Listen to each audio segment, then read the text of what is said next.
صحرا کی اس پراسرار رات کی کوکھ سے جس صبح نے جنم لیا وہ کسی بھی صحرائی صبح سے مختلف نہیں تھی، مگر اس صبح کے اجالے نے اپنے تاریک سینے میں ایک راز چھپا لیا تھا جس کی قیمت اس سلطنت اسلامیہ جتنی تھی جس کے قیام اور استحکام کا خواب صلاح الدین ایوبی نے دیکھا اور اس کی تعبیر کا عزم لے کر جوان ہوا تھا۔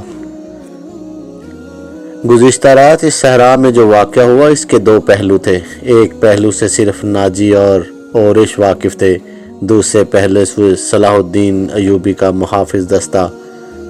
صلاح الدین ایوبی، جاسوس علی بن سفیان اور زکوئی، تین ایسے افراد تھے جو اس واقعے کے دونوں پہلوؤں سے واقف تھے۔ صلاح الدین ایوبی اور اس کے اسٹاف کو ناجی نے نہایت شان و شوکت اور عقیدت مندی سے رخصت کیا۔ سوڈانی فوج دوریا کھڑی صلاح الدین ایوبی زندہ باد کے نعرے لگا رہی تھی۔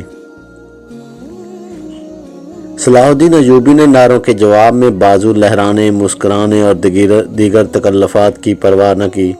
ناجی سے ہاتھ ملایا، اپنے گھوڑے کو ایڑ لگائی، اس کے پیچھے اس کے محافظ اور دیگر سٹاف کے گھوڑے بھی دوڑے پڑے۔ اپنے مرکزی دفتر پہنچ کر وہ علی بن سفیان اور اپنے ایک نائب کو اندر لے گیا اور دروازہ اندر سے بند کر لیا۔ وہ سارا دن کمرے میں بند رہے۔ سورج غروب ہوا، رات تاریک ہوئی، کمرے کے اندر کھانا تو درکنار پانی بھی نہیں گیا۔ رات خاصی گزر چکی تھی جب تینوں باہر نکلے اور اپنے اپنے گھروں کو روانہ ہوئے۔ علی بن سفیان ان سے الگ ہوا تو محافظوں کے دستے کے کمانڈر نے اسے روک لیا اور کہا، محترم، ہمارا فرض ہے کہ حکم مانیں اور زبانیں بند رکھیں، لیکن میرے دستے میں ایک مایوسی اور بے اطمینانی پیدا ہوگی، خود میں بھی اس کا شکار ہو رہا ہوں۔ کیسی مایوسی؟ محافظ کہتے ہیں کہ ایک فوج کو شراب پینے کی اجازت ہے تو ہمیں اس سے کیوں منع کیا گیا؟ کمانڈر نے کہا، اگر آپ میری شکایت کو گستاخی سمجھیں تو سزا دیں، لیکن میری شکایت سن لیں۔ ہم اپنے امیر کو خدا کا برگزیدہ انسان سمجھتے تھے اور اس پر دل و جان سے فدا تھے، مگر رات اس کے خیمے میں ایک رقاصہ گئی تھی۔ علی بن سفیان نے اس کی بات پوری کرتے ہوئے کہا، تم نے کوئی گستاخی نہیں کی، گناہ امیر کرے یا غلام سزا میں کوئی فرق نہیں۔ گناہ بہرحال گناہ ہے۔ میں تمہیں یقین دلاتا ہوں کہ رقاصہ اور امیر مصر کی خفیہ ملاقات کے ساتھ گناہ کا کوئی تعلق نہیں۔ یہ کیا تھا ابھی نہیں بتاؤں گا، آہستہ آہستہ وقت گزرنے کے ساتھ ساتھ تم سب کو معلوم ہو جائے گا کہ رات کیا ہوا تھا۔ اس نے کمانڈر کے کندھے پہ ہاتھ رکھ کر کہا، میری بات غور سے سنو عامر بن صالح، تم پرانے عسکری ہو، اچھی طرح جانتے ہو کہ فوج اور فوج کے سربراہوں کے کچھ راز ہوتے ہیں جن کی حفاظت ہم سب کا فرض ہے۔ رقاصہ کا امیر مصر کے خیمے میں جانا بھی ایک راز ہے۔ ہمارے اپنے جاں بازوں کو کسی شک میں نہ پڑنے دو اور کسی سے ذکر تک نہ کرو کہ رات کیا ہوا تھا۔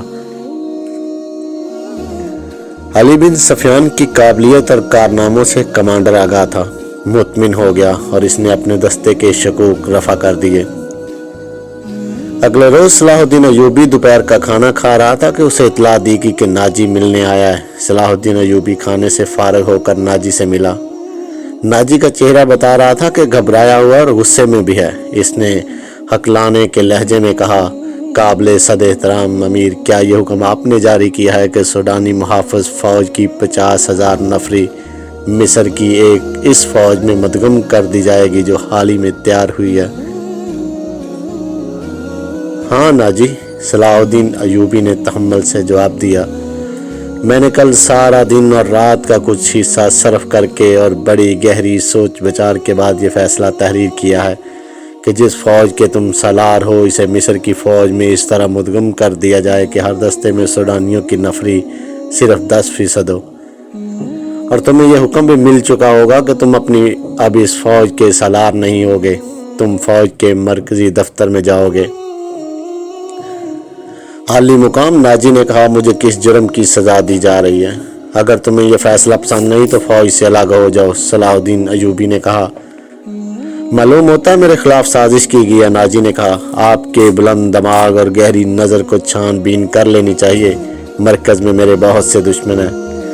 میرے دوست، صلاح الدین ایوبی نے کہا، میں نے یہ فیصلہ صرف اس لیے کیا ہے کہ میری انتظامیہ اور فوج سے سازشوں کا خطرہ ہمیشہ کے لیے نکل جائے، اور میں نے یہ فیصلہ اس لیے کیا ہے کہ فوج میں کسی کا عہدہ کتنا ہی اونچا کیوں نہ ہو، کوئی کتنا ہی ادنا کیوں نہ ہو، وہ شراب نہ پیے، ہلٹ بازی نہ کرے اور فوجی جشنوں میں ناچ گانے نہ ہوں۔